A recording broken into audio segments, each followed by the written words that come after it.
എല്ലാവർക്കും സവിത കിച്ചണിലേക്ക് സ്വാഗതം. ഇന്നത്തെ നമ്മുടെ റെസിപ്പി എന്ന് പറയുന്നത് ഹെൽത്തി ആയിട്ടുള്ള ഒരു സ്മൂത്തി എങ്ങനെ തയ്യാറാക്കാം എന്നുള്ളത് നോക്കാം. അതിനാവശ്യമുള്ള ഇൻഗ്രീഡിയൻസ് 6 ആൽമണ്ട് ബാദാം എടുത്തിട്ടുണ്ട്, പിന്നെ 1 ടീസ്പൂൺ പംകിൻ സീഡ്, 5 വാൾനട്ട്, ഒരു പഴം എടുത്തിട്ടുണ്ട്. നിങ്ങൾക്ക് പഴം ഇല്ലെങ്കിൽ പേരക്കയോ ആപ്പിളോ എന്ത് വേണമെങ്കിലും എടുക്കാം നിങ്ങൾക്ക്. പിന്നെ ഒരു 4 കുരു കളഞ്ഞിട്ടുള്ള ഡേറ്റ്സ് ആണ് ഈന്തപ്പഴം. പിന്നെ 2 ടീസ്പൂണ് ഫ്ലാക്സ് സീഡ്.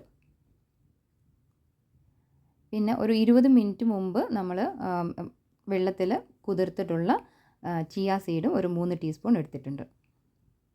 ഡയബറ്റീസ് ഉള്ളവരാണെങ്കിൽ പഴവും ഈന്തപ്പഴവും അവോയ്ഡ് ചെയ്തിട്ട് എടുക്കാതെ വേറെ ഒരു ഫ്രൂട്ട് ആപ്പിൾ എടുക്കാം.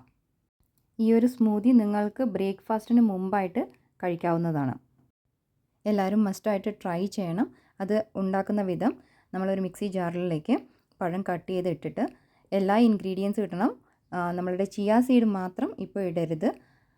ഈ ഇൻഗ്രീഡിയൻസൊക്കെ നമ്മൾ ഇതിലേക്ക് ഇട്ടിട്ട് ഒരു അരര ഗ്ലാസ് ആയിട്ട് വെള്ളം ഒഴിച്ച് 1.5 ഗ്ലാസ് ടോട്ടൽ 1.5 ഗ്ലാസ് വെള്ളം ഒഴിച്ച് നമുക്കിത് റെഡിയാക്കിയിട്ട് വരാം. ഈ ഒരു സ്മൂത്തി ഡെയിലി റൊട്ടീൻ്റെ ഭാഗമാക്കാനായിട്ട് എല്ലാവരും ശ്രദ്ധിക്കണം. ഇപ്പോൾ ഈ ഗ്ലാസ്സിലേക്ക് 1 ടീസ്പൂണ് ചിയ സീഡ് നമ്മൾ ആഡ് ചെയ്തിട്ടുണ്ട്. പിന്നെ നമുക്ക് റെഡിയാക്കി കൊണ്ടുവന്നിട്ടുള്ള ആ ഒരു സ്മൂത്തിയും ഈ ഗ്ലാസ്സിലേക്ക് നമുക്ക് ആഡ് ചെയ്യാം. ഹെൽത്തി ആയിട്ടുള്ള സ്മൂത്തി റെഡി ആയിട്ടുണ്ട്.